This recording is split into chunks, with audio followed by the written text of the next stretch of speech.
Hello everyone, स्वागत है हमारे यूट्यूब चैनल तौहीद फिजिक्स क्लासेस पे। तो आज हम जैसा कि पिछले लेक्चर में बताए थे आपको कि ओम के नियम से रिलेटेड जो भी न्यूमेरिकल है उसको हम अगले लेक्चर में कंप्लीट कर देंगे। तो आज हम सेपरेट वीडियो बना रहे हैं ओम के नियम पर जितने सारे क्वेश्चन होंगे। जैसे हम लोग रेजिस्टेंस पढ़े हैं, ओम का नियम पढ़े हैं, कुछ रेजिस्टेंस वाला फार्मूला भी आया था। तो सारे फार्मूला पे जो भी क्वेश्चन बनेंगे सारा क्वेश्चन को हम लोग कंप्लीट कर लेंगे। बीच में थोड़ा सा डिले हो गया वीडियो आने में, तो कुछ परेशानी आ गई थी, इसलिए थोड़ा वीडियो नहीं बना पा रहे थे। तो अभी भी कंप्लीट नहीं हुई है परेशानी। तो उम्मीद है कि 1 जून तक के ऐसे ही चलेगा, 1 जून के बाद फिर कंटिन्यू हो जाएगा। अच्छा, कुछ बच्चे का क्वेश्चन ये भी आ रहा था कि टेस्ट कब लीजिएगा सर, टेस्ट में कहाँ से क्वेश्चन लीजिएगा। तो टेस्ट से रिलेटेड जितने सारे क्वेश्चन है ना, तो उसके लिए हम एक सेपरेट वीडियो बना देंगे। उसमें हम बताएंगे कि टेस्ट में कहाँ से क्वेश्चन आएगा, टेस्ट में कितना क्वेश्चन रहेगा, टेस्ट कब लेंगे, है ना, टेस्ट किस डेट में रखा जाएगा, वो सारा कुछ आपको वीडियो में पता चल जाएगा। तो बहुत जल्द ही हम एक सेपरेट वीडियो बनाएंगे टेस्ट को लेकर के। अच्छा, एक चीज़ और कि हम लोग इस चैप्टर का करंट इलेक्ट्रिसिटी का जो है ना ऑब्जेक्टिव क्वेश्चन के लिए हम एक असाइनमेंट तैयार कर रहे हैं, जिसमें पूरा का पूरा करंट इलेक्ट्रिसिटी से ऑब्जेक्टिव क्वेश्चन रहेगा और साथ ही साथ कुछ सब्जेक्टिव क्वेश्चन भी रहेगा जिसका आंसर भी दिया हुआ रहेगा। जैसे कि मान लो विद्युत धारा किसे कहते हैं, तो क्वेश्चन रहेगा, नीचे आंसर भी रहेगा, है ना। इसी तरह से अगर क्वेश्चन आ गया कि धारा घनत्व और अपवाह वेग में संबंध बताएं, तो ऊपर क्वेश्चन रहेगा, नीचे उसका आंसर भी दिया हुआ रहेगा। तो इसी पे हम लोग अभी काम कर रहे हैं। तो इस बारे में आपको अगले वीडियो में हम बता देंगे, एक वीडियो तैयार करके। तो ठीक है, हम आज पढ़ते हैं ओम का नियम, न्यूमेरिकल पढ़ेंगे आज। Numerical based on Ohm's law. तो ओम के नियम से संबंधित जो भी क्वेश्चन है उसको क्लियर करने वाले हैं। तो उससे पहले हम देख लेते हैं कि हमने कौन कौन सा फॉर्मूला पढ़ा अभी तक। तो देखो, सबसे पहले हम ओम के नियम में पहला फॉर्मूला पढ़ते हैं V = IR, है ना। बस जो फार्मूला लिखते जा रहे हैं एक बार अपने माइंड में रिमाइंड कर लोगे कि अच्छा ये फार्मूला हम लोग कौन से लेक्चर में पढ़े हैं, ये फार्मूला का डिटेल्स क्या है, तो इससे ज़्यादा बेहतर रहेगा। तो हम लोग पहला फार्मूला क्या पढ़े हैं ओम का नियम में, V = IR, है ना। जहाँ V क्या है तो वोल्टेज है, पोटेंशियल डिफरेंस भी इसको कह सकते हैं। तो V क्या है, वोल्टेज या फिर पोटेंशियल डिफरेंस। I क्या है यहाँ पे, तो I है करंट, I क्या है करंट, और R क्या है आपका रेजिस्टेंस है। सही से क्लियर करते जाइएगा। सबसे पहले देखेंगे तो V क्या है, V पोटेंशियल डिफरेंस या फिर वोल्टेज है। I क्या है, तो I करंट है, और R क्या है, R रेजिस्टेंस है ना। चलिए सेकंड नंबर में देखेंगे। तो सेकंड नंबर में हम लोग एक फॉर्मूला पढ़े थे, R = ρ × L/A। किसी तार का प्रतिरोध किन किन बातों पर निर्भर करता है। तो आंसर आया था कि तार का प्रतिरोध लंबाई पर निर्भर करता है, तार के एरिया पर निर्भर करता है, और थर्ड नंबर में क्या था कि तार जिस मटेरियल का बना हुआ है ना उसकी रेजिस्टिविटी पे निर्भर करता है, कितना बाधा डाल सकता है वो रेजिस्टिविटी। तो यहाँ पे R क्या है, यहाँ पे R रेजिस्टेंस है, रो इसको कहते हैं रो, है ना। रो क्या है, रेजिस्टिविटी है, रेजिस्टिविटी ऑफ मटेरियल। अच्छा, रेजिस्टिविटी ऑफ मटेरियल किस पे डिपेंड करता है, तो आंसर है कि रेजिस्टिविटी ऑफ मटेरियल जो है ना वो सिर्फ मटेरियल पे डिपेंड करता है। कहने का मतलब ये हुआ कि किसी तार की प्रतिरोधकता रो का मान कब बदल जाएगा, तो जब हम मटेरियल को बदल देंगे, जब हम पदार्थ को बदल देंगे, जब हम चालक को बदल देंगे ना, तो रो का मान बदल जाएगा। अदरवाइज हम चालक को खींच के लंबा कर दें, चालक को काट के छोटा कर दे, चालक का एरिया बढ़ा दे, तो उस पर रो नहीं बदलता। रो जो है, रो ना तो लंबाई पर, लंबाई, चौड़ाई, क्षेत्रफल, ये सब पर डिपेंड नहीं करता, ठीक है। लंबाई, चौड़ाई, क्षेत्रफल पर निर्भर नहीं करता है। यानी कि अगर हम किसी तार की लंबाई को दुगनी कर दे तो क्या उसका रो बदल जाएगा, तो नहीं बदलेगा। रो जैसे है वैसे रहेगा ना। अगर किसी तार की लंबाई हम 4 गुना बढ़ा दें तो भी रो नहीं बदलेगा। किसी तार का क्षेत्रफल हम दुगना कर दें तो भी रो नहीं बदलेगा, क्षेत्रफल आधा कर दें तो भी रो नहीं बदलेगा। तो लंबाई चौड़ाई क्षेत्रफल पे रो डिपेंड नहीं करता है। तो रो किस पे डिपेंड करता है? तो डिपेंड करता है रो मटेरियल पे, है ना।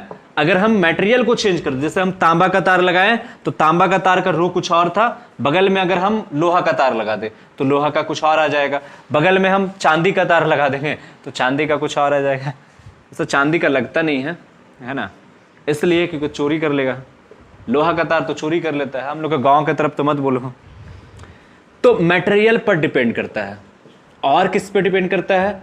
तो दूसरा नंबर में है ये टेम्परेचर पे डिपेंड करता है। हाँ, आपको पिछली क्लास वाला याद होगा ना कि टेम्परेचर बहुत इंपॉर्टेंट रखता है, इसलिए हम लोग को टेम्परेचर क्या है, हमेशा कांस्टेंट रखना है ना। जैसे ब्लड प्रेशर कांस्टेंट रखना होता है, वैसे टेम्परेचर को क्या रखना है, एकदम कांस्टेंट रखना है। टेम्परेचर अगर हम इंक्रीज कर देंगे ना तो रेजिस्टिविटी ऑफ मटेरियल जो है उसमें चेंजेस आ जाएगा। कुछ ऐसे मटेरियल है जिसका रेजिस्टिविटी घट जाता है और कुछ ऐसे मटेरियल जिसका रेजिस्टिविटी बढ़ जाता है। जैसे टेम्परेचर अगर हम बढ़ा दें, टेम्परेचर बढ़ाने पर चालक की प्रतिरोधकता, चालक की रेजिस्टिविटी बढ़ जाएगी। अगर हम ताप बढ़ा दें, ताप अगर बढ़ा देंगे ना तो चालक का जो रो होगा वो बढ़ेगा, और अगर ताप को घटाएंगे तो चालक का रो क्या होगा, घटेगा। तो रो किस पे डिपेंड करने लगा? तो मटेरियल पे और टेम्परेचर पे। क्लियर है? चलिए, एल क्या है यहाँ पे? लंबाई है, लेंथ ऑफ वायर। ए क्या है? एरिया। ये भी पढ़ लिए थे। थर्ड नंबर में हम लोग क्या देखे थे? J is equal to sigma into E. J बराबर क्या आया था? सिग्मा इंटू ई।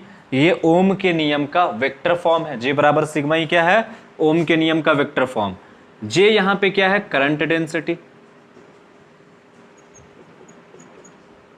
सिग्मा क्या है यहां पे? तो सिग्मा है कंडक्टिविटी, जिसको कहते हैं चालकता, है ना, जिससे ये पता चलता है कि कौन सा मटेरियल कितना करंट पास करवा सकता है। जिसकी चालकता ज्यादा होगा वो अपने में से ज्यादा करंट पास करवाएगा।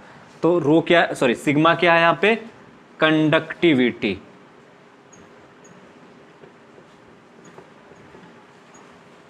ई क्या है? तो इलेक्ट्रिक फील्ड। ई हो गया इलेक्ट्रिक फील्ड, सिग्मा हो जाएगा कंडक्टिविटी, और जे क्या है यहां पे? Current density. अच्छा, और क्या हम लोग फॉर्मूला देखे थे? आर बराबर रो इन 12 बाई ए, भी is equal to I R, J बराबर सिग्मा ई। और तो शायद कोई फॉर्मूला नहीं था, एक दो ऐसे समझ लो, जैसे रो और सिग्मा में क्या रिलेशन होता है? तो rho is equal to 1 by sigma होता है ना। प्रतिरोधकता जो है, चालकता के व्युत्क्रम को प्रतिरोधकता कहते हैं। रो तो आप समझ ही गए हो और इसको भी आप समझ गए। इसको हिंदी में कहते हैं चालकता, है ना, और रो को हिंदी में कहते हैं प्रतिरोधकता। अगर हम बात करें कि प्रतिरोधकता का मात्रक क्या होगा, तो आंसर है प्रतिरोधकता का मात्रक होता है ओम मीटर। इसका मात्रक होता है, रो का मात्रक होता है ओम मीटर, और चालकता का मात्रक होता है ओम इनवर्स मीटर इनवर्स, है ना। चालकता का मात्रक ओम इनवर्स मीटर इनवर्स, रो का मात्रक क्या हो जाएगा? ओम मीटर हो जाएगा। क्लियर है? चलिए, अब एक होता है चालकत्व, कंडक्टेंस जिसको कहते हैं, है ना। चालकत्व, कंडक्टेंस। तो कंडक्टेंस देखो, ये प्रतिरोधकता का उल्टा है चालकता, उसी तरह से प्रतिरोध का उल्टा होगा चालकत्व, कंडक्टेंस। रेजिस्टिविटी, रो को इंग्लिश में क्या कहते हैं? रेजिस्टिविटी का उल्टा कंडक्टिविटी, और रेजिस्टेंस का उल्टा कंडक्टेंस, है ना। एंस एंस लास्ट टाइम हो रहा है ना।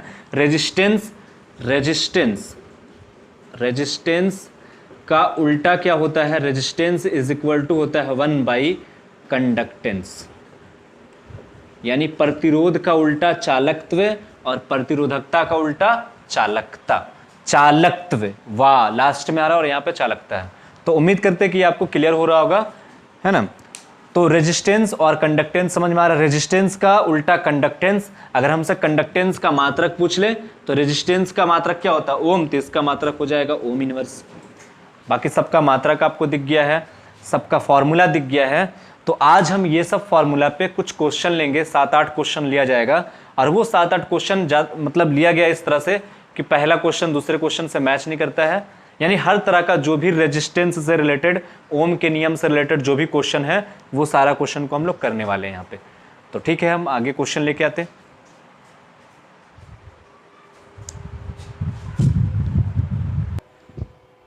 चलिए तो पहला क्वेश्चन देखते हैं। पहला क्वेश्चन आपको दिख रहा होगा, क्या है? ओम के नियम से किसी चालक पर 8 वोल्ट का विभव लगाया जाता है। यदि इस चालक से 4 एम्पियर की धारा प्रवाहित होती है तब चालक का प्रतिरोध क्या होगा। चलिए फटाक से इस क्वेश्चन को अपने से बनाइए। क्वेश्चन है कि एक चालक पर 8 वोल्ट का विभव लगाया जाता है। मान लो कोई चालक है, ठीक है, जिसका रेजिस्टेंस R होगा और इस चालक पे हम कितना वोल्ट लगाते हैं?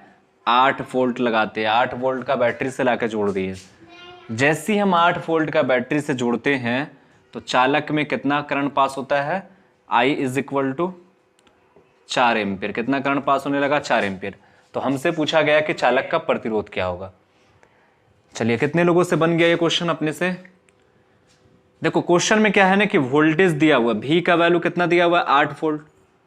करंट का वैल्यू कितना दिया हुआ है? 4 एम्पियर। V भी दिया हुआ है, I भी दिया हुआ है। हमसे पूछा गया R का वैल्यू। तो अभी हमने 3-4 फॉर्मूला साइड में लिखे थे, तो अब देखो कि 3-4 में से कौन सा फॉर्मूला से मैच होता है। VIR कौन सा फॉर्मूला? तो पहला फॉर्मूला में क्या था? V is equal to IR, है ना। तो V का वैल्यू देखो कितना दिया हुआ है? 8 दिया हुआ है। I का वैल्यू कितना दिया हुआ है? 4। और रेजिस्टेंस का वैल्यू हमसे पूछा गया तो हम रेजिस्टेंस R मान लेंगे। अब R का वैल्यू निकालना है, कैलकुलेशन कर दो।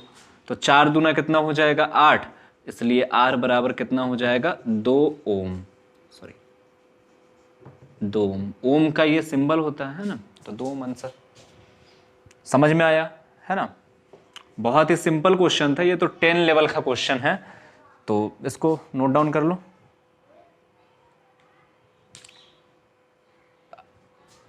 अगला क्वेश्चन,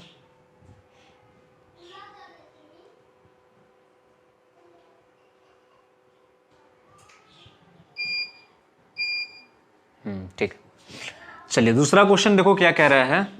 एक चालक का प्रतिरोध, पढ़ो एक बार अपने इस क्वेश्चन।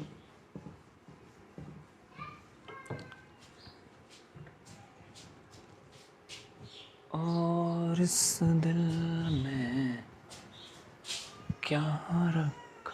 चलिए क्वेश्चन देखो क्या है कि एक चालक का प्रतिरोध 60 ओम है। यह 2 मिली एम्पियर धारा प्रवाहित करता है। मतलब एक चालक है ना, कुछ भी हो सकता है, तुम्हारे घर का तार है और जिसका रेजिस्टेंस कितना है? 60 ओम है, और उस तार से कितना करंट पास हो रहा? 2 मिली एम्पियर। तब हमसे पूछा गया कि बताइए उस चालक पे कितना वोल्टेज हम लगाएं कि चालक में से, उस तार में से 2 मिली एम्पियर धारा प्रवाहित हो जाए, है ना। चलो तो क्वेश्चन आपको समझ में आ रहा है ना? बहुत इजी क्वेश्चन है, सब 10 लेवल का क्वेश्चन है, भी बेसिक क्वेश्चन ले रहे हैं।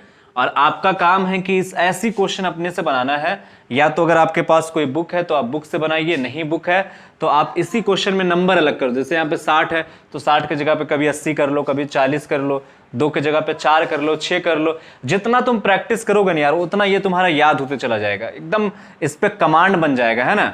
यह स्ट्रांग हो जाएगा, तुम्हारा कंसेप्ट स्ट्रांग हो जाएगा। तो अगर आपके पास कोई बुक नहीं है तो आप नंबर अलग करके भी काम चला सकते हैं, और अगर बुक है तो अच्छी बात है, आप क्वेश्चन सोल्व कीजिए। तो क्या कह रहा है ना कि एक चालक का प्रतिरोध 60 ओम है, तो रेजिस्टेंस देखो दिया हुआ है कितना? 60 ओम। बोला गया कि चालक में से अगर हम वोल्टेज अप्लाई करते हैं ना तो धारा कितना प्रवाहित होती है? 2 मिली एम्पियर। धारा कितना प्रवाहित होती है? 2 मिली एम्पियर। तो आई का वैल्यू दे दिया 2 मिली एम्पियर। अब देखेंगे 2 मिली एम्पियर, तो मिली को जब हटाते हैं, ये क्या है? मिली ने, मिली को हटाते तो कितना से गुना करते हैं? 10⁻³ से गुना करते हैं। उसके बाद जैसे था एम्पियर तो एम्पियर हो जाएगा। क्लियर है यहाँ तक के? तो हमसे पूछा गया कि आरोपित वोल्टेज का मान क्या होगा? V is equal to watt. V का मान बताना है आपको। तो देख रहे हैं VIR फिर से आ गया। कौन सा फॉर्मूला लगेगा? V is equal to IR। V निकालना है, I का वैल्यू दिया हुआ है 2 × 10⁻³ और R का वैल्यू कितना है? 60। तो 60 हो गया। तब देखेंगे 60 दूना कितना हो जाएगा? 120 × 10⁻³ वोल्ट, या फिर हम 1 0 प्लस 3 0 माइनस, तो हो जाएगा 12 × -2 वोल्ट। ये आपका आंसर हो गया। चलिए तो तीसरा नंबर क्वेश्चन देखते हैं। देखो तीसरा नंबर क्वेश्चन क्या कह रहा है कि समान लंबाई के तांबा एवं लोहा के तार पर समान वोल्टेज आरोपित की जाती है, तब दोनों तार के त्रिज्या का अनुपात क्या होगा यदि दोनों में धारा का मान भी समान हो। देखो क्या क्या समान दिया हुआ, बराबर दोनों में क्या क्या है, एक तो दोनों का लंबाई बराबर है, कॉमन। सेकंड नंबर में दोनों पे समान वोल्टेज अप्लाई करते हैं, और थर्ड नंबर में दोनों में धारा का मान भी समान है। मतलब 3 ऐसी भौतिक राशि है जो समान है, लंबाई, वोल्टेज और धारा। तो हमसे पूछा गया कि दोनों तार के त्रिज्या का अनुपात क्या होगा। मतलब 2 तार है, एक लोहा का तार है, दूसरा तांबा का तार है, और दोनों तार का त्रिज्या का अनुपात क्या होगा वो बताना है हमको। तो चलिए सॉल्यूशन देखते हैं। सबसे पहले हम एक ले लेंगे, मान लो तांबा का तार है ये, ठीक है, तांबा है, इसका रेडियस हम R1 मान लेते हैं। ये रेडियस है इस तार का, और इस रेडियस को हमने कितना मान लिया, R1। इस तार पे जो हम वोल्टेज अप्लाई करते हैं, इस तार पे जो आरोपित वोल्टेज है वो वोल्टेज को हम V मान लेते हैं। करंट इसमें सप्लाई होने लगा I, वोल्टेज कितना आरोपित किए V, करंट कितना सप्लाई हुआ I, रेडियस इसका कितना है R1, और सपोज इसके प्रतिरोध जो है ना, रेजिस्टेंस जो है वो रेजिस्टेंस भी R1 है, क्योंकि दोनों का मटेरियल अलग अलग है ना, एक लोहा है दूसरा तांबा है, तो दोनों का प्रतिरोध तो बराबर होगा नहीं, और अगर आ जाएगा बराबर तो आ जाएगा। तो R बराबर क्या मान लिया हम, R1।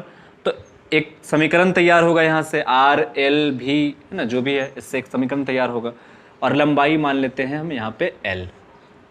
तो L R सब मिल गया हम लोग को। तो पहले लिखते हैं डेटा, R बराबर क्या दिया हुआ है, R1, V बराबर क्या दिया हुआ है, V, करंट I बराबर कितना दिया हुआ है, I दिया हुआ है। उसके बाद हम देखें लंबाई L बराबर कितना दिया हुआ है, L, त्रिज्या R बराबर R1, तो एरिया हो जाएगा इसका पाई R1 का स्क्वायर। ये त्रिज्या दिया हुआ है, ये क्या है, सर्कल का एक रूप होता है ना, तो एरिया कितना हो जाएगा इसका, पाई R1 का स्क्वायर हो जाएगा। अब आगे बढ़ते हैं।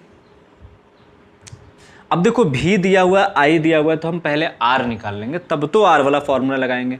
तो हम पहले R निकालते हैं। तो चूंकि V is equal to formula होता है IR, तो R बराबर क्या हो जाएगा फॉर्मूला, R बराबर हो जाएगा V बटा I, है ना। अब R का वैल्यू कितना दिया हुआ है, तो R का वैल्यू R1 दिया हुआ है, तो R1 is equal to V जैसे है V रहेगा, I जैसे है I रहेगा, तो R1 is equal to V बटा I।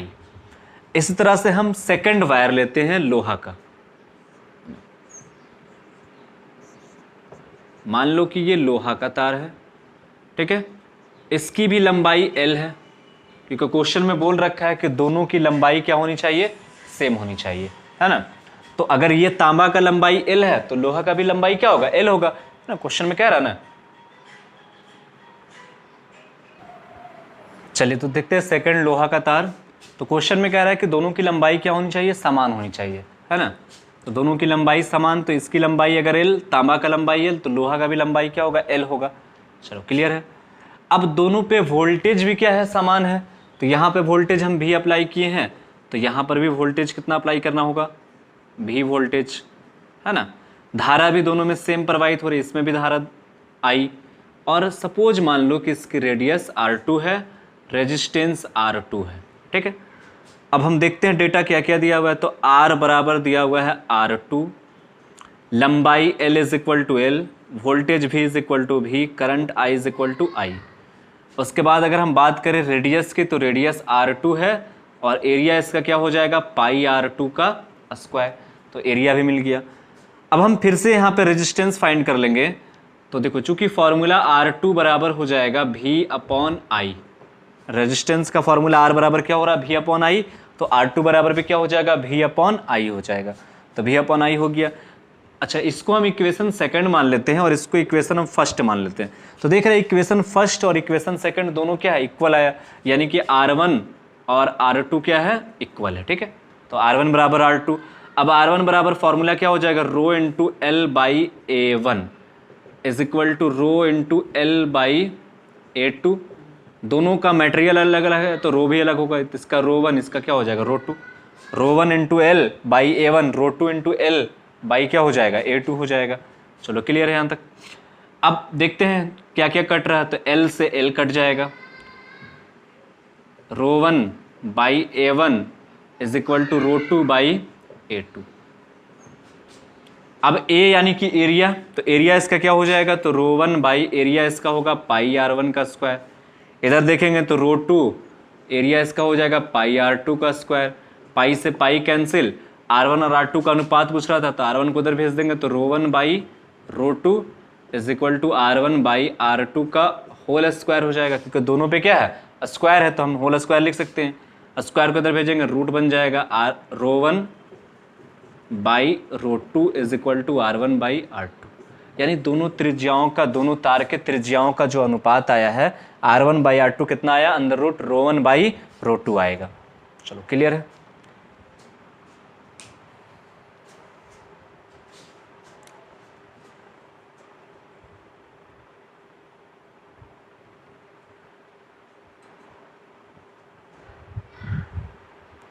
थोड़ा सा धुंधला दिखा रहा ना, मतलब डीप यहाँ पे बोर्ड पे डीपनेस में कुछ कमी है या फिर ऐसी, ठीक है।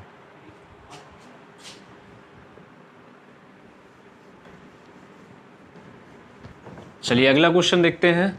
और ये जो क्वेश्चन अभी आपके बोर्ड पे दिख रहा है ना, स्क्रीन पे जो भी दिख रहा है क्वेश्चन, ये क्वेश्चन बहुत इंपॉर्टेंट है, बिहार बोर्ड वाले के लिए तो खास करके इंपॉर्टेंट है। चौथा नंबर क्वेश्चन, ये क्वेश्चन कई बार 2 नंबर में पूछा गया है। 2 नंबर बहुत होता है, इसलिए इसको हल्के में मत लेना। देखो क्वेश्चन क्या कह रहा है कि 10 ओम प्रतिरोध वाले तार की लंबाई खींच कर दुगनी कर दी जाती है, तब तार का नया प्रतिरोध क्या होगा। देखो इस तरह का क्वेश्चन करने के लिए एक चीज आपको याद रखना होगा कि तार को हम खींच के लंबा कर दें, है ना, या कुछ भी कर दे, हम अगर काटते नहीं हैं, उसकी लंबाई को हम खींच के इंक्रीज कर रहे हैं, खींच के तार की लंबाई बढ़ा रहे हैं, खींच के तार का रेडियस बढ़ा रहे हैं, तो दोनों कंडीशन में क्या होगा ना, अगर या तो रेडियस बढ़ रहा है या तो लंबाई बढ़ रहा है, या तो त्रिज्या बढ़ रहा है या तो लंबाई बढ़ रहा है, तो दोनों केसेस में इसकी जो वॉल्यूम होंगी, तार का जो आयतन होगा ना, वो तार का आयतन नहीं बदलता है। तार का आयतन हमेशा बराबर रहता है। तार का आयतन क्या होता है, हमेशा बराबर रहता है। लंबाई बढ़ जाएगा तो भी आयतन वही रहेगा, एरिया बढ़ जाएगा तो भी आयतन वही रहेगा, रेडियस बढ़ जाएगा तो भी आयतन वही रहेगा, अगर हम एक ही तार को खींच वीच के करते हैं तो। अब ऐसा नहीं कि हम तार है और मटेरियल ही चेंज कर देना, मोटा तार हम लेके आए, बोले इसका तो एरिया बढ़ा है, पहले वाला एरिया अलग है, या फिर हम तार को काट दे, बोले लंबाई तो घट गया इसका, तो उस कंडीशन में नहीं। जैसे कोई क्वेश्चन आएगा इस तरह से, अभी जैसे आपके पास क्वेश्चन है कि 10 ओम प्रतिरोध वाले तार की लंबाई खींच कर दुगनी कर दी जाती है, तो जब हम खींच के दुगनी करेंगे तो उस कंडीशन में पहले वाला तार जो नॉर्मल वायर था उसका और जो हम खींच के दुगना किए उसका, दोनों का आयतन आपस में क्या रहेगा, बराबर रहेगा। अब आयतन कैसे निकालते हैं, तो आयतन निकालते हैं क्षेत्रफल गुने लंबाई से। आयतन कैसे निकालते हैं, क्षेत्रफल इंटू लंबाई वाला फॉर्मूला लगा के। अब इस फॉर्मूला लगा के दोनों का आयतन बराबर कर लेंगे और उसके बाद हम क्वेश्चन को सोल्व करेंगे। तो चलिए देखते हैं क्वेश्चन को सोल्व करते हैं। देखो पहले क्वेश्चन में क्या कर रहा है कि 10 ओम प्रतिरोध वाले तार की लंबाई खींच कर दुगनी कर दी जाती है, तब तार का नया प्रतिरोध क्या होगा। तो पहले तो खींचने से पहले देखते हैं तार कैसा दिख रहा था, है ना। खींचने से पहले मान लो तार ऐसा था, नन्हा मुन्ना सा, और इसकी लंबाई है, सपोज इसकी लंबाई L थी और एरिया कितना था इसका A। खींचने से पहले, अभी ओरिजिनल लेंथ की बात कर रहे हैं हम, तो खींचने से पहले ये इतना था, और इसकी प्रतिरोधकता मान लेते हैं रो है, ठीक है। तो रो L A सब मिल गया, तो इसका रेजिस्टेंस भी मिल जाएगा। रेजिस्टेंस का फॉर्मूला होता है R बराबर, इसको हम फर्स्ट केस भी ले सकते हैं, सॉल्यूशन। तो R बराबर फॉर्मूला होता है रो इंटू L बाई A, ठीक है। R का वैल्यू क्वेश्चन में दिया हुआ 10 ओम, खींचने से पहले तार का प्रतिरोध कितना था, 10 ओम था, तो R is equal to 10 rho L upon A। एक इक्वेशन तैयार हो गया। अब बोल रहा है कि तार को आप खींच के दुगना कर दीजिए, तार को क्या कीजिए, खींच के दुगना कर दीजिए, है ना। तो तार को जब हम खींच के दुगना करेंगे तो तार कुछ अब ऐसा दिखने वाला है ना। तो अब लंबाई, पहले लंबाई था L, अब लंबाई कितना हो गया 2L, ठीक है। एरिया अब कितना हो जाएगा, पहले वाला एरिया से अब एरिया कितना हो जाएगा, तो एरिया चेक कर लेंगे अभी हम। और लेकिन प्रतिरोधकता पहले भी रो था अब भी रो है, हम तार को खींचेंगे तो थोड़ी ना बदल जाएगा। हम ऐसा तो है नहीं कि लोहा का तार है खींच देंगे तो तांबा हो जाएगा। तो अगर तांबा नहीं होगा तो इसका रो भी नहीं बदलेगा। तो रो पहले भी था, रो अब भी रहेगा। अब हम एरिया की बात करते हैं कि एरिया इसका कितना हो जाएगा। तो एरिया निकालने के लिए हमने भी तरीका देखा है कि दोनों तार का आयतन जो होगा वो बराबर होगा, है ना। तो पहले का आयतन बराबर बाद वाला आयतन, खींचने के बाद वाला आयतन, दोनों का आयतन आपस में क्या होगा, बराबर होगा। तो पहले का आयतन हम अगर देखें तो आयतन कैसे निकालते हैं, लंबाई गुने क्षेत्रफल से। तो लंबाई गुने क्षेत्रफल से आयतन निकाल लेंगे, a इंटू एल। बाद का आयतन देखेंगे तो बाद का आयतन कितना हो जाएगा, तो बाद का आयतन हो जाएगा 2l into A dash. Farid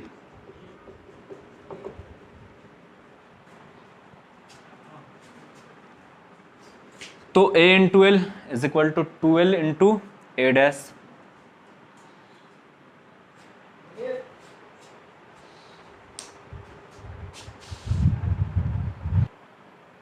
चलो तो देखो पहले का आयतन था a इंटू एल, बाद का आयतन 2l इंटू ए डैश। तो l से देखेंगे l कैंसिल हो जाएगा। अब अगर हम एरिया निकाल रहे हैं तो एरिया कितना होगा, तो 2 को इधर लेके चले जाएंगे तो a by 2 is equal to A dash. यानी कि तार को जब हम खींच देंगे ना तो उसका एरिया क्या हो जाएगा, आधा हो जाएगा। पहले देखो एरिया कितना था a ओरिजिनल एरिया, और बाद वाला एरिया कितना हो जाएगा a बाई 2। तो अब यहाँ से एक नया इक्वेशन बन जाएगा r dash is equal to rho into L by ए।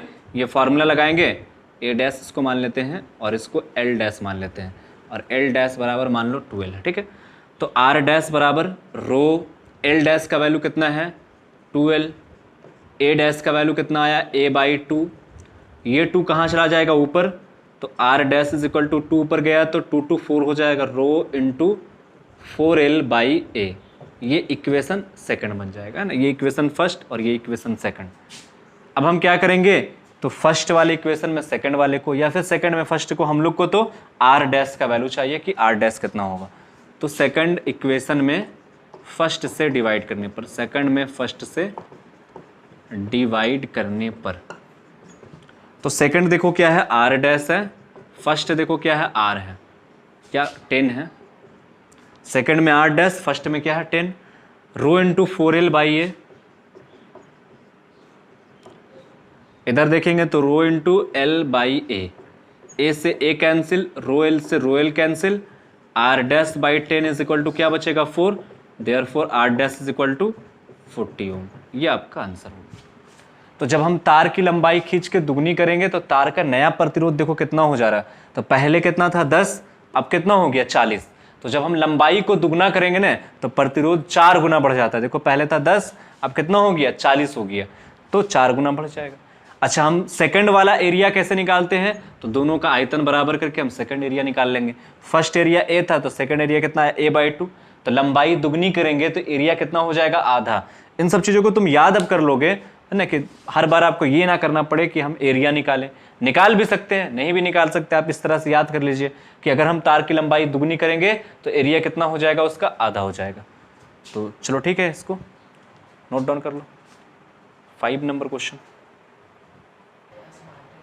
चलिए 5वां नंबर क्वेश्चन क्या है कि एक तार का प्रतिरोध 20 ओम है, इसे खींचकर 3 गुनी बढ़ा दी जाती है, तब तार का नया प्रतिरोध क्या होगा। अभी देखो दुगनी था, अब कितना हो गया 3 गुनी हो गया।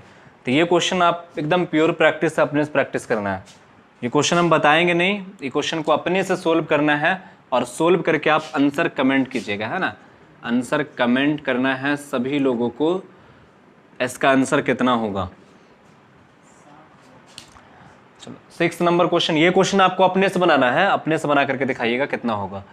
तो दिया हुआ पहले वाला 20 ओम है, तिगुनी करेंगे, लंबाई को 3 गुना कर देंगे तो एरिया कितना गुना बढ़ जाएगा। एरिया निकालने का आपको तरीका बता ही दिए। पहले का एरिया कुछ मान लीजिएगा, सेकंड एरिया मानिएगा, देखो दोनों में कितना रिलेशन आएगा, क्या रिलेशन आएगा, इस तरह से आप फाइंड आउट कर लोगे। 6ठा नंबर क्वेश्चन।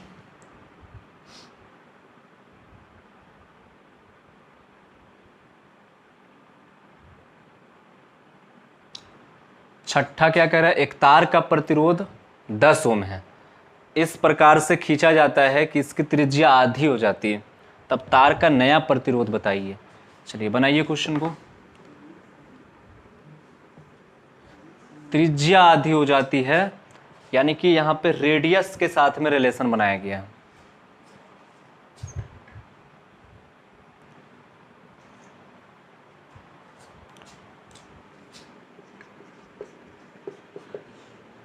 लंबाई का यहाँ पे कोई जिक्र नहीं है, सिर्फ एरिया का जिक्र है ना। तो आपको लंबाई को हटा करके एरिया में कन्वर्ट करना पड़ेगा। तो देखो इसके लिए हम पहले फॉर्मूला बना लेते हैं। रेजिस्टेंस का फॉर्मूला क्या होना चाहिए इसको सोल्व करने के लिए, ताकि आसान हो जाए, क्योंकि क्वेश्चन में लंबाई तो है नहीं दिया हुआ, सिर्फ त्रिज्या आधी, मतलब तार को हम इस तरह से खींचते हैं कि इसकी क्या होती है, त्रिज्या आधी हो जाती है। तो आर बराबर हम लोग फॉर्मूला देखते हैं रो इंटू एल बाई ए होता है। आर बराबर क्या होता है, रो इंटू एल बाई ए।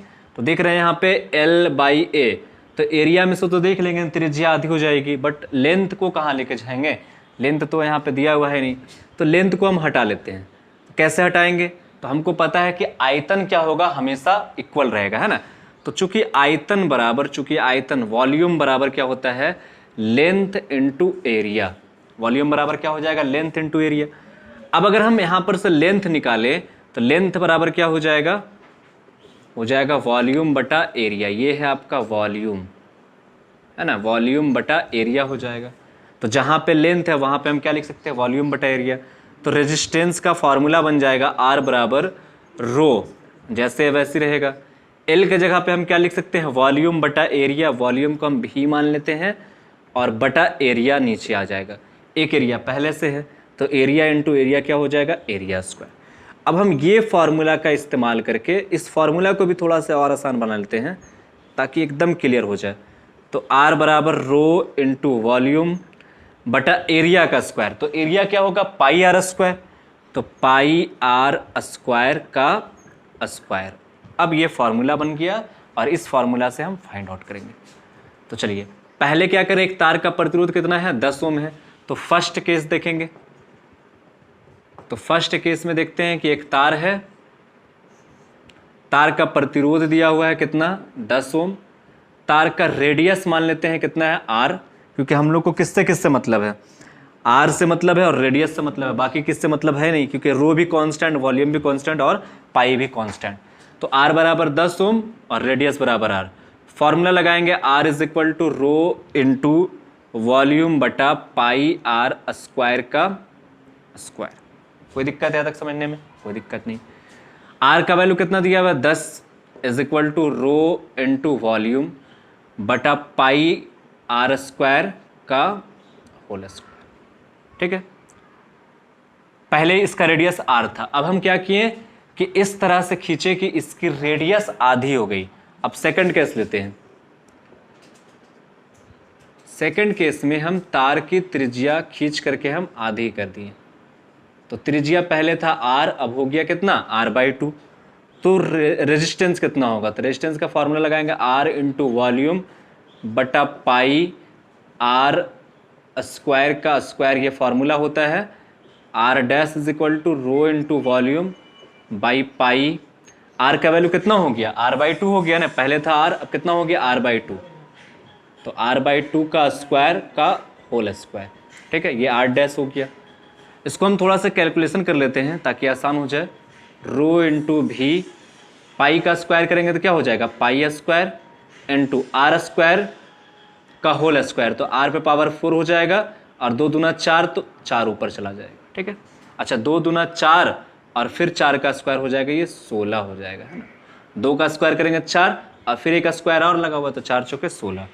तो ये इक्वेशन बन गया second.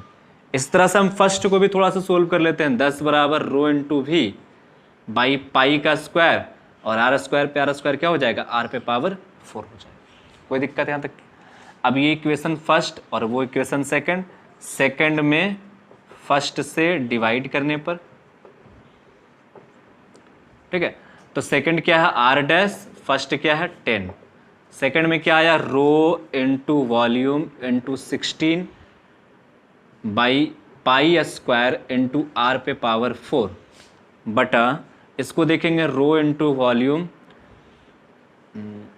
By pi square into R पे पावर 4। रो इंटू भी से रो इंटू भी कैंसिल हो जाएगा, पाई स्क्वायर से पाई स्क्वायर, आर पे पावर 4 से आर पे पावर 4, तो बच गया कितना, R dash by 10 is equal to 16, 16 उधर मल्टीप्लाई होगा तो आर डैश बराबर 160। ये आपका आंसर हो गया। तो आर डैश का वैल्यू कितना है, 160 ओम। तो ये सब प्योर प्रैक्टिस है, ये फॉर्मूला पे था, ये फॉर्मूला आप याद रखना, अगर सिर्फ रेजिस्टेंस का बात हो तो ये फॉर्मूला हम अप्लाई करेंगे। चलिए तो 7 नंबर क्वेश्चन को देखते हैं। 7 नंबर क्वेश्चन क्या कह रहा है ना, 20 ओम प्रतिरोध वाले तार की लंबाई खींचकर दुगनी कर दी जाती है, तब प्रतिरोध में प्रतिशत परिवर्तन बताइए। अभी इससे पहले क्वेश्चन देख रहे थे तो उसमें कैसा था कि तार की लंबाई खींच के दुगनी कर दी जाती है, तब नई प्रतिरोध क्या होगा। यहाँ पे हमसे पूछा गया है कि प्रतिरोध में प्रतिशत परिवर्तन कितना होगा, मतलब जो नया प्रतिरोध है और जो पुराना प्रतिरोध है दोनों में कितना का परिवर्तन है और उसको परसेंटेज में निकालना है। जैसे कि मान लो कि हम कोई चीज है 50 रुपया में खरीदे हैं, क्रय मूल्य मान लो कि 50 रुपया है, ठीक है, और उसको हम अगर मान लो विक्रय मूल्य अगर हम 75 रुपया में बेचते हैं, ठीक है, 50 रुपया में खरीदे और 75 रुपया में बेचे, और हमसे पूछा जाए कि बताइए कितना का लाभ हुआ, तो लाभ अगर हमसे पूछा जाए तो हम देखेंगे लाभ कितना का हुआ, तो 50 में खरीदे और 75 में बेचे तो लाभ कितना का हुआ, 25 का लाभ हुआ। बट हमसे पूछे कि अगर लाभ प्रतिशत में बताइए कि परसेंटेज लाभ कितना होगा, तो परसेंटेज लाभ निकालने के लिए पहले तो देखेंगे लाभ बटा क्रय मूल्य। क्रय मूल्य कितना था, 50 इंटू 100, 25 दूना 50, 100 दूना 50 दूना 100, यानी कि कितना का लाभ हुआ हमको, तो 50% का लाभ हुआ। 50 में खरीदे और 25 रुपये बढ़ा के बेच दिए तो 50% का लाभ हुआ। तो देख रहे हैं परसेंटेज लाभ या परसेंटेज चेंज, परसेंटेज चेंज निकालने के लिए फॉर्मूला होता है कि पहले हम देखेंगे चेंजेस कितना है ना, दोनों राशि में चेंजेस कितना है बटा रियल वैल्यू, रियल वैल्यू कितना था उसका और इनटू 100 कर देंगे तो परसेंटेज चेंज निकल जाएगा। अभी हम क्वेश्चन लेकर के बनाते हैं। तो सबसे पहले हम देखेंगे कि प्रतिरोध में कितना परिवर्तन आएगा, पहले प्रतिशत में देखेंगे, पहले हम देखेंगे प्रतिरोध कितना होगा, नया प्रतिरोध कितना होगा। तो देखो पहले दिया हुआ 20 ओम, तार की लंबाई दुगना करेंगे तो नया प्रतिरोध 4 गुना बढ़ जाएगा, ये तो अब सबको पता चल रहा होगा, है ना। तो पहले वाला, तो फर्स्ट केस के लिए मान लो एक वायर है, इसकी एरिया ए है, लंबाई कितना है L, और इसका रेजिस्टेंस दिया हुआ है 20 ओम और प्रतिरोधकता मान लो रो है, तो एक फॉर्मूला तैयार हो जाएगा R बराबर rho into L by A. R का वैल्यू कितना दिया हुआ है 20, तो 20 is equal to rho into L by A, ये हो गया एक। अब देखेंगे कि इसी तार की लंबाई को खींचकर दुगना कर देते हैं, तो दुगना कर देंगे तो प्रतिरोध कितना हो जाएगा। तो देखो लंबाई को हम कर दिए दुगना तो एरिया कितना हो जाएगा, आधा। अभी हम आयतन वाला से बताए भी थे कि लंबाई अगर दुगना करेंगे तो एरिया कितना हो जाएगा, इसका आधा हो जाएगा, तो एरिया इसका आधा हो गया। तो रेजिस्टेंस आर डैश बराबर कितना होगा वो पूछा गया। रो तो बदलेगा नहीं, क्योंकि रो कब बदलता है, जब मटेरियल बदल जाता है, तो मटेरियल तो नहीं बदलने वाला है यहाँ पे। अब आर डैश बराबर फॉर्मूला लगाएंगे rho L dash by A dash. R dash का वैल्यू निकालना है, रो एल डैश का वैल्यू कितना दिया हुआ 12, ए डैश का वैल्यू कितना है ए बाई 2, 2 ऊपर चला जाएगा तो क्या हो जाएगा 4, तो आर डैश बराबर रो इंटू 4L बटा ए, तो ये आर डैश का वैल्यू हो गया। ये इक्वेशन सेकंड, ये इक्वेशन फर्स्ट। अब फर्स्ट और सेकंड को मैच करके हम आर डैश का वैल्यू निकाल लेंगे, तो आर डैश बटा 20 is equal to rho into 4L बटा A by rho into L बटा ए। दोनों इक्वेशन को डिवाइड कर दिए, ए से ए, रो एल से रो एल कैंसिल, तो R dash by 20 is equal to 4, 20 के 4 से गुना करेंगे तो आर डैश बराबर कितना आ जाएगा 80 ओम आ जाएगा। तो R dash is equal to आ गया 80, आर का वैल्यू 20 है। अब हमसे पूछा गया परसेंटेज चेंज बताइए, तो परसेंटेज चेंज कैसे निकालेंगे, तो पहले हम देखेंगे कि चेंज कितना हुआ। परसेंटेज निकालने के लिए पहले देखेंगे कि चेंज कितना हुआ, तो चेंज कैसे निकालेंगे, तो पहले था 20 अब हो गया 80, तो कितना का परिवर्तन हुआ। तो परिवर्तन निकालने के लिए यानी 80 माइनस 20, इसको हम आर डैश माइनस आर बटा आर गुने 100, ये फॉर्मूला आप याद रखना। बाद वाला प्रतिरोध माइनस पहले वाला प्रतिरोध बटा पहले वाला प्रतिरोध गुने 100, ये फॉर्मूला से आप काम चलाइएगा। अब देखो आर डैश का वैल्यू कितना आ गया 80, माइनस आर का वैल्यू कितना है 20, बटा आर का वैल्यू 20 गुने 100। 80 में से 20 जाएगा 60 बटा 20 गुने 100। 20 पच्चे 100, ठीक है ना, 20 पच्चे 100 और 60 पच्चे 6 पच्चे 30, 300%। चलिए तो ये आपका आंसर हो गया।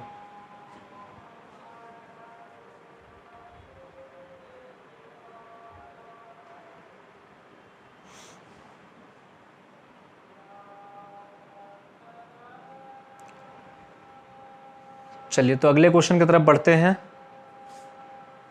नहीं ऊपर जा।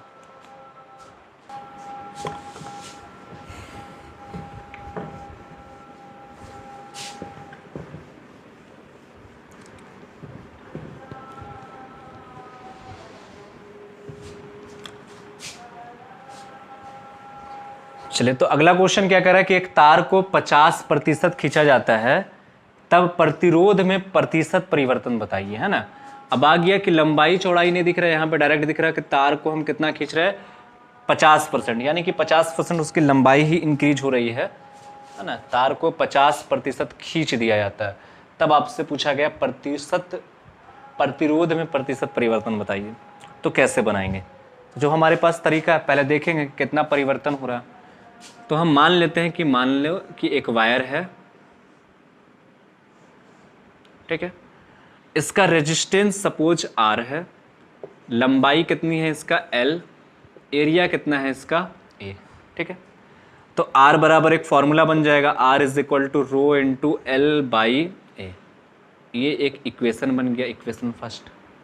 अब आगे बोला गया है कि इस तार को 50% हम खींच देते हैं। कितना खींच देते हैं 50%। तार को खींच दिए, लंबाई इसकी 50% इंक्रीज हो गई। तो पहले लंबाई कितना था L, अब लंबाई 50% बढ़ गया, तो L का 50% कितना हो जाएगा,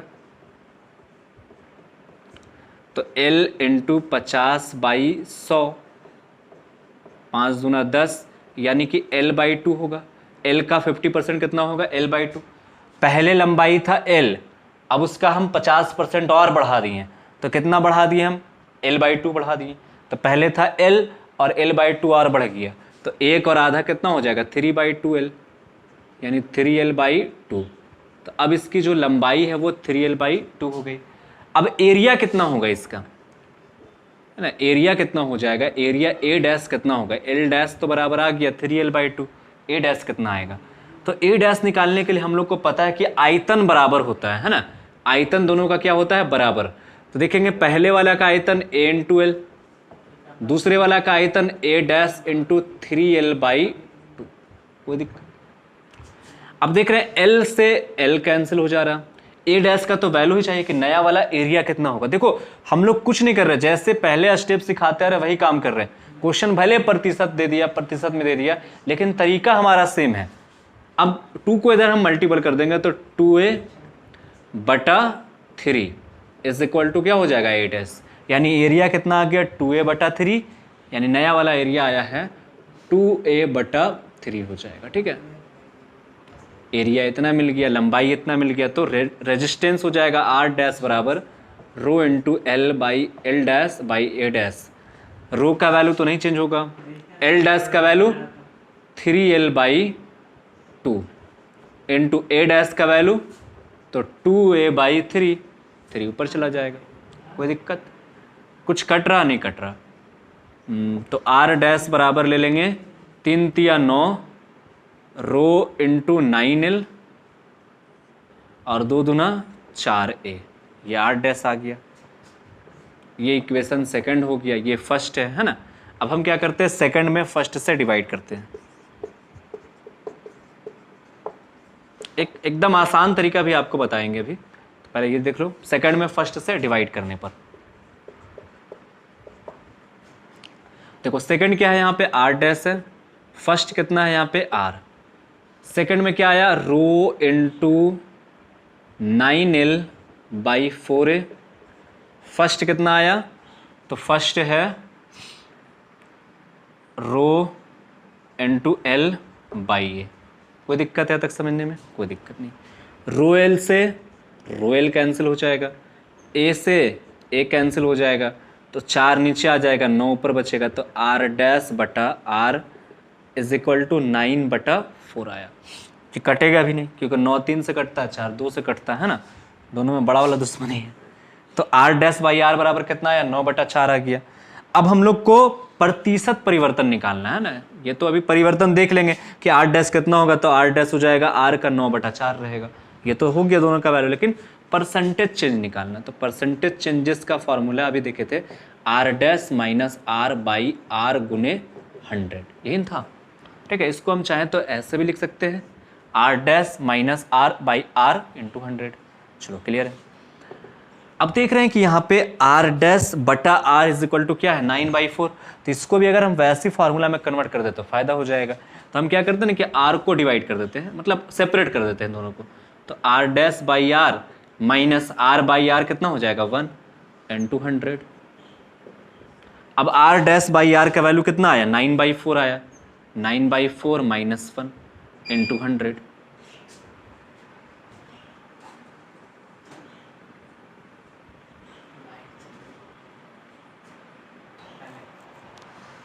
चलो देखो लास्ट क्वेश्चन, 9/4, तो 9 माइनस 4 हो जाएगा ना, 4 एकम 4 और 9 में से 4 जाएगा तो कितना बचेगा, 5/4 गुने 100। काटेंगे 25 चौक 100, 25 बचे 125%। तो परसेंटेज चेंज कितना आया, 125% आ गया है ना। तो ये आपका आंसर हो गया। पहले इसको लिख लो, फिर एक शॉर्ट टर्म बताते हैं।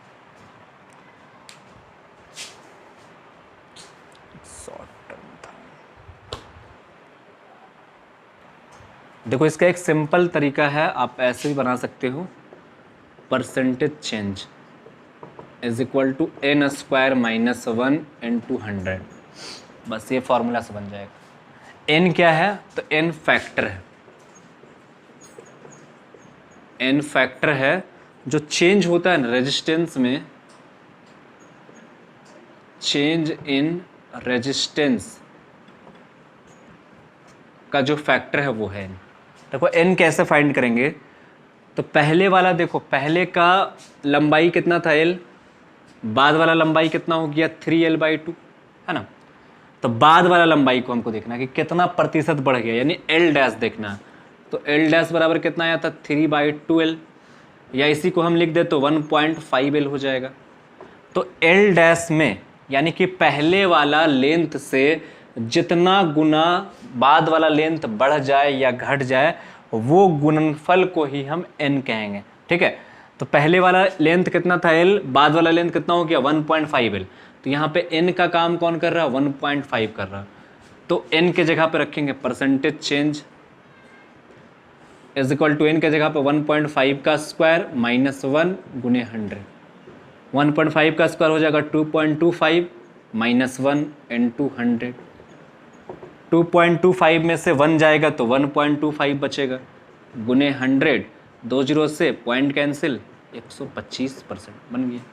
कुछ नहीं करना, बस आपको देखना है कि जो फैक्टर हो रहा है, जो चेंजेस आ रहा है लंबाई में, जो चेंजेस आ रहा है उसका फैक्टर निकालना कि पहले वाला लेंथ कितना था, बाद वाला लेंथ कितना था, दोनों में क्या फैक्टर है, वो फैक्टर आ जाएगा, उसका स्क्वायर करके 1 घटा दीजिएगा, बाकी गुने 100 कर देना, आ जाएगा आपका आंसर। तो रेजिस्टेंस जो भी क्वेश्चन था वो सारा का सारा क्वेश्चन हम करवा दिए हैं। फिर अगले वीडियो में मिलेंगे।